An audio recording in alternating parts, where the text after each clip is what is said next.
जय हिंद। आज के विषय में समझेंगे चीन की ओर से इन दिनों एक ऐसी स्थिति उत्पन्न कर दी गई है जो न सिर्फ पाकिस्तान को फायदा बल्कि भारत के हृदय के अत्यंत गहराई में एक अद्भुत चोट देती है। यहाँ इस आर्टिकल के माध्यम से स्पष्ट होते देख रहे हो कि अब बीजिंग यानी चाइना वायदों से भरा इस्लामिक धर्म मानने वाला छोटा सा देश पाकिस्तान के अंतर्गत अपनी सेना सुरक्षा बल लगाने की प्रयास में लगा हुआ है। आखिर इससे कैसे भारत को झटका लग सकती है, इसके अतिरिक्त विश्व के सुपर पावर माने जाने वाले देश अमेरिका के साथ कैसे ताल्लुक जुड़ता है, तो आओ समझते हैं स्टेप बाय स्टेप कि मामला कहाँ से क्या जुड़ा हुआ है। यकीनन इस पर कोई शक नहीं है कि भारत के खिलाफ चलने वाला पाकिस्तान का हमेशा वर्षों से कई बार देखा गया है सूत्रों के हवाले या फिर आर्टिकल के माध्यम से कि चाइना उसके पीछे खड़ा होता है, इसका सपोर्ट देता रहता है। लेकिन अब इन दोनों के बीच के जो रिश्ते हैं वो थोड़ा बिगड़ता नजर आ रहा है। आखिर क्या है इसमें पाकिस्तान की बदनामी और चाइना का वफादारी के साथ कहीं ना कहीं भारत के ऊपर जासूसी का भी खतरा इन दिनों भटक रही है। तो यहाँ आंकड़े के अनुसार यह पता चलता है, कभी आकलन लगाया जाता था कि 2025 तक लगभग 50 लाख ऐसे लोग होंगे जो कि चाइनीज लोग होंगे और ये पाकिस्तान में आ जाएंगे, लेकिन ऐसा कुछ हुआ नहीं। दरअसल अब जो इनकी संख्या थी वहाँ पे वो भी धीरे धीरे घटने लगा। अभी फिलहाल अगर वर्तमान स्थिति में देखा जाए तो करीबन 1100 से 1200 की संख्या भटकती है इन मजदूरों की। लेकिन कहीं ना कहीं ये खतरा की स्थिति उत्पन्न तब हो जाती है, ये विश्व लेवल में चर्चा की स्थिति इसलिए ला रहा है क्योंकि मैटर भारत से जुड़ रहा है। आखिर हुआ क्या होता है ये काफ़ी मायने रखता है। पाकिस्तान में ना सिर्फ चीन बल्कि विश्व के अलग अलग देशों के लोग वहाँ पे आके कार्य कर रहे होते हैं, चाहे वो मजदूर के रूप में हो या फिर इंजीनियर के रूप में हो या अतिरिक्त कोई भी चीज़ के लिए। लेकिन सिर्फ जो चाइनीज वर्कर होते हैं उसी के ऊपर अटैक होता है। अभी हाल ही में आपने देखा होगा बीते कुछ सप्ताह पहले कि भाई साहब पाकिस्तान के पीएम जो कि शहबाज शरीफ एक बार फिर से वहाँ के पीएम बने हैं, लेकिन वहाँ पता है आपको कि क्या खिलवाड़ वाली चुनाव होता है। जिस प्रकार अभी हमारे देश में चल रहा है वैसा वहाँ कुछ होता नहीं है। लेकिन चलो जो भी है, ये वहाँ के पीएम बन चुके थे। ये पाकिस्तान के मजदूरों से वादा कर रहे हैं कि भाई साहब हम आपका सुरक्षा देंगे, ऐसा कोई घबराने वाली बात नहीं है, पूर्ण विश्वास रखें हमारे ऊपर। लेकिन अब शायद चाइना वालों को इनके ऊपर भरोसा ना रहा। यहाँ जो आप तस्वीरों के माध्यम से देख रहे हो भाई साहब, ये होता है BLA यानी बलोच लिबरेशन आर्मी। सूत्रों के हवाले माना जाता है कि चीनी मजदूरों पर अटैक होने के पीछे इन्हीं का हाथ है। लेकिन इसके पीछे एक लॉजिक वाला बात यह है कि पाकिस्तान सरकार मूर्ख है ऐसा वहाँ के आतंकी संगठनों को लगता है। अब सवाल यह आता है कि जो खुद एक देश, एक ऐसा देश जो कि आतंकी को प्रमोट करता है ऐसे विषय में, उनके यहाँ के आतंकी को वहीं के सरकार बुरा कैसे लगता है। जी हाँ, हो सकता है क्योंकि वहाँ पे एक बलूचिस्तान नाम का इलाका भी है जिसके अंतर्गत बैठा हुआ है एक ऐसा संगठन जिसे बोला जाता है BLA बलोच लिबरेशन आर्मी, और ये तबाही सा मचा देता है।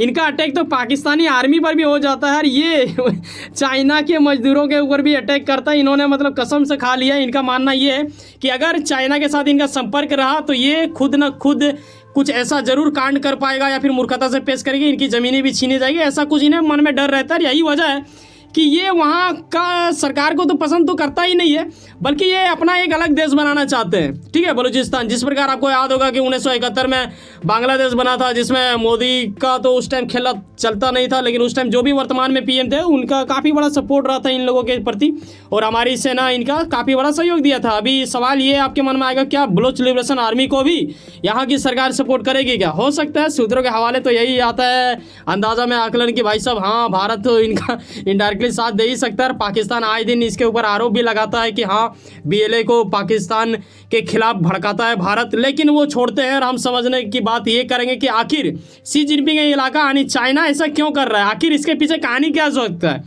देखो पाकिस्तान में अपने नागरिकों पर इनकी चिंता बढ़ रही है, ठीक है, क्योंकि चाइनीज लोग वहाँ पे काफ़ी ज़्यादा मात्रा में है, लगभग करीब 1200 के इर्द गिर्द में, और इन लोगों के ऊपर अटैक आए दिन होता रहता है। ये बलोच लिबरेशन आर्मी ही ज़्यादातर करती है। अब इनका कहना है कि बेटा पाकिस्तान सुनो, अब तुम बचा नहीं पाओगे, अब हमें दो अनुमति, ठीक है। ये अपनी सेना वहाँ पे तैनात करना चाहते हैं। आखिर सवाल ये भी उत्पन्न होता है कि कोई देश विश्व के किसी दूसरे देश में अपनी सेना रख रहा है या फिर ना रख रहा हो, इससे भारत को क्या मतलब है? ये दो देशों की आपसी मैटर है, लेकिन कहीं ना कहीं भारत इससे प्रभाव पड़ता है। कैसे पड़ेगा ये जानने वाली बात होगा। इस पर कोई शक नहीं है कि अगर पाकिस्तान चीनी सुरक्षा बलों को अनुमति दे देती है अपने देश में रहने के लिए तो इंडिया कहीं ना कहीं खतरे की स्थिति में आके खड़ा हो जाएगी। और ये इसके आड़ के पीछे चाइना क्या करेगा कि मिलिट्री बेस तैयार करने लगेगा। ये मिलिट्री बेस अगर वहाँ पे तैनात हो गया तो यकीनन कई गुना अधिक संभावना है कि भारत के खिलाफ वहाँ षड्यंत्र रचे जा सकते हैं। और ना सिर्फ भारत को तकलीफ होगा बल्कि अमेरिका जैसे सुपर पावर देशों को भी झटका दे देना योग्य इसे माना जा सकता है। सूत्रों के हवाले या फिर शक के दायरे में आप ये आकलन लगा सकते हो। लेकिन अमेरिका जैसे सुपर पावर देशों को इससे क्या ही प्रॉब्लम होगा, ये अपने आप में एक बड़ा सवाल हो जाता है। देखो ये ताइवान को बचाना चाहता है, ठीक है जी, और ताइवान को बचाने के लिए इनको चाहिए भारत का सहयोग।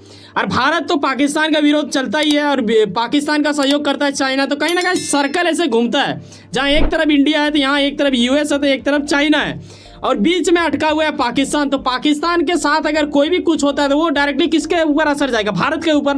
और अगर भारत का सपोर्ट अगर अमेरिका नहीं करेगा तो फिर कल जाके अमेरिका का सपोर्ट में भारत कैसे उतरेगा और फिर ताइवान को बचाना इनके लिए थोड़ा कठिन होगा।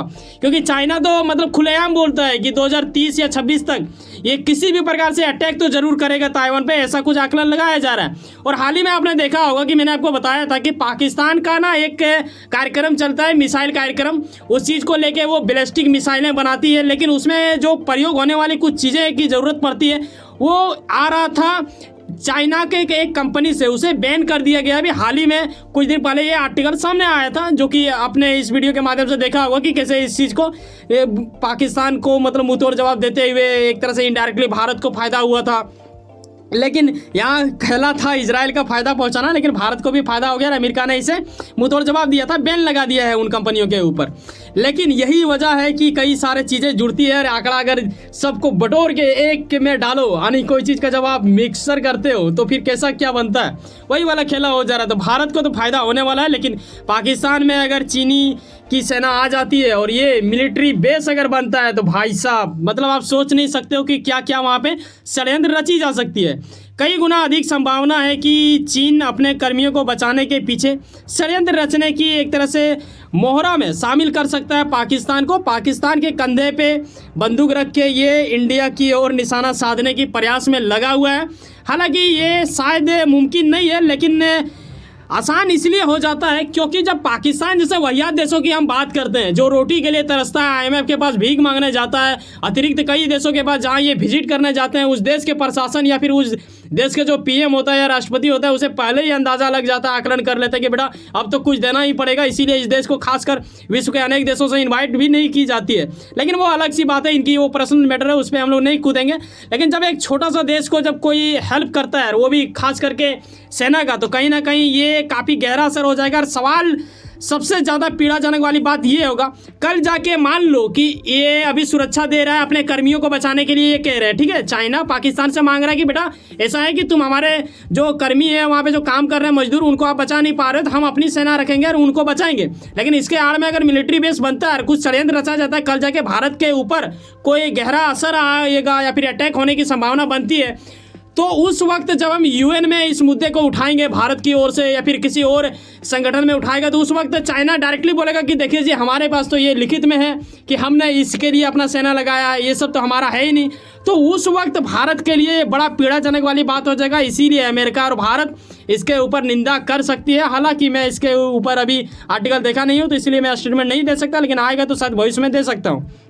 अगर आपको लगता है कि यहाँ पे भारत से जुड़े हुए चीज़ों को आपको मतलब समझने में काफ़ी ज़्यादा प्रयास की जाती है, हमारे टीम की ओर से एक सरल शब्दों में पेश की जाती है, अगर आप चाहते हो हमारे टीम को प्रमोट करना तो इसे स्कैन करके सुपर थैंक्स कर सकते हो। बाकी आपकी मर्जी है, ये कोई दबाव वाली बात नहीं है। वैसे सुनो ना, कहीं ना कहीं कुछ काम करते हैं, यकीनन मैं काम के प्रति काफ़ी ज़्यादा उम्मीद रखते हैं, यकीनन आपका मेहनत आपका मंजिल बन के मिला। वैसे सुनो ना, सब्सक्राइब कर लो, पावर ऑफ चांस और जुड़े रहो मुझसे। चलो मिलते हैं किसी नेक्स्ट वीडियो में। बाय, जय हिंद, जय भारत।